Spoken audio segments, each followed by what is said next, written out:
Robot is defective, Walter read. From the hallway came the sound of rattling metal and a steady clink, clink, clink. The boys stared at the doorway as a shiny silver robot stepped into view. He was having trouble walking on the tilted floor. His head rotated back and forth and seemed to freeze on Walter. The robot's eyes lit up, and he spoke in an oddly mechanical voice. Emergency, emergency, alien life form. Must destroy. His claw-like metal hands snapped open and shut. Uh-oh, Danny whispered. I think he's talking about you. Fortunately, when the robot stepped forward, he missed the door, banged into the wall, and fell to the floor. He got up and did it again, and then again. Better hurry up and roll, said Walter, before he makes it in here. Danny rolled the dice and took his card. You pass too close to Saurus 3. Gravity's greatly increased. The room began to level out, but something strange was happening to Danny. Walter looked at him. Holy smoke, he said. Danny was getting shorter and wider too. Soon he was about the shape and size of a large beach ball. Walter, he said in a low voice, I feel very heavy. Destroy alien life forms, the robot repeated from the hall as he picked himself up again. This time he made it through the door and headed for Walter. Danny yelled to his brother, Push me. What? Said Walter. Push me. Danny yelled again. Just push me. Walter bent down and gave his brother a shove. Danny rolled across the room and, like a giant bowling ball, knocked the robot over and flattened his legs. Did I get him?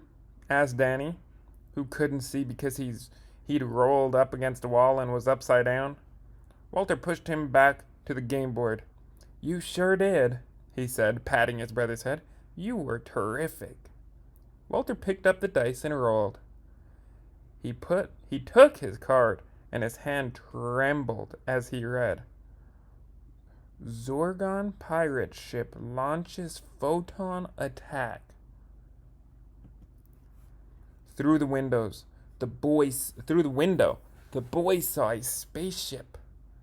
2 points of light shot from the ship and headed directly for the Budwing house.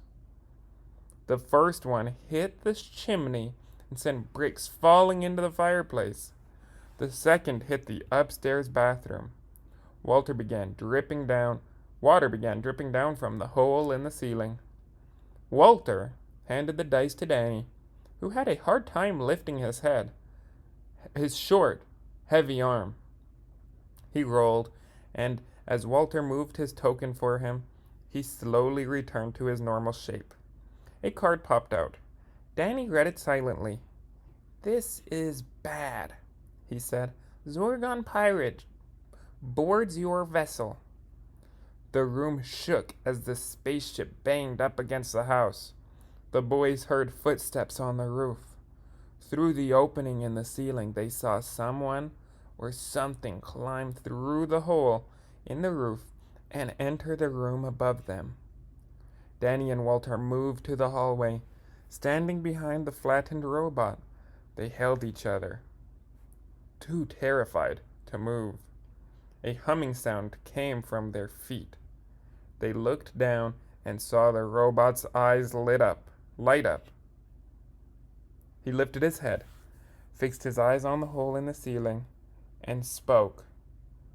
Alien life form must destroy. His claw-like hands twitched, but he couldn't get up. Danny and Walter helped him to his feet. He staggered forward as the pirate's scaly tail and lizard-like legs swung down from the hole. The robot lifted one of his claws and snapped it sharply around the creature's tail. The Zorgon howled, jerking himself back through the hole, with the robot still attached. He thrashed and wailed, banging against the walls overhead. Then, minus one arm, the robot dropped down through the hole. The boys heard the Zorgon scramble across the roof and saw the flash of his rockets as his ship sped away. It seemed hopeless. The robot's eyes were dark again. They'd been playing almost 3 hours, and their tokens rested a galaxy away from Zathura, and twice that far from Earth. "We're never going to make it," said Walter. "Sure we are," answered Danner. He handed the dice to his brother. "Me and you, together. We can do it." Walter cradled the dice in his hand and sighed. "You and I," he said wearily. "You and I." He looked at his little brother, who was grinning. "That's right," said Danny. "Together." Walter rolled the dice, a 1 and a 2. He moved his token to the only black square on the board. The card popped out. "You have entered a black hole," Walter read. "Go back in time 1 hour for each mark on the dice." He jumped up and looked around the room. "You see any black holes?" His brother pointed to the floor. A black spot was slowly spreading under Walter's feet, like a perfectly round puddle of ink. At first, Walter thought he was sinking into it, but it was the hole that was rising. He tried to run, but could not feel his feet. Then, as the hole rose higher, he couldn't feel his legs either. "What's going on?" he cried. Danny looked below the disc-like hole. "Walter," he said, "the bottom part of you is gone." As the hole rose higher and higher, there was less and less of Walter, until only his head remained. Danny tried to pull on the hole to save what was left of his brother, but his hands passed through the blackness as if it were made of smoke. His chin dropped to his chest and he began to sob. "Danny," Walter called softly. Danny looked up at his brother's floating head.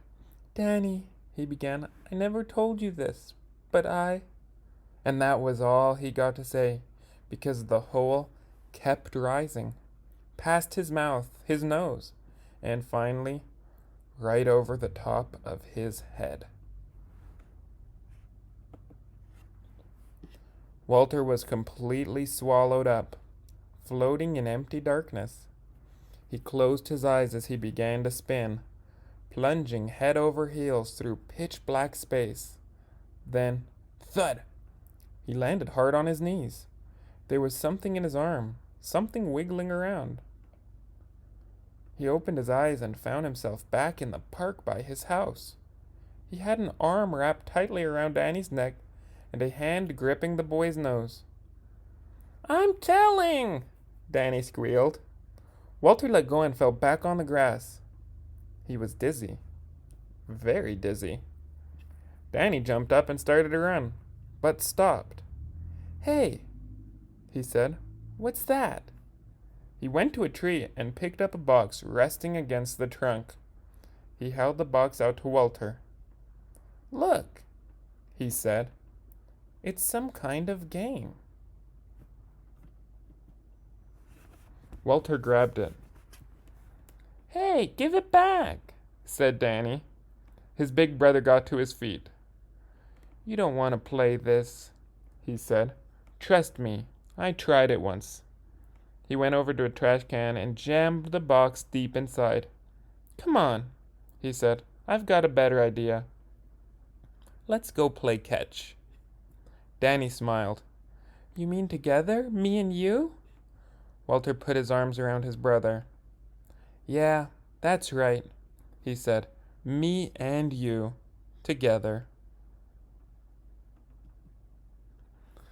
That is the end of Zathura. I hope you enjoyed it as much as I did.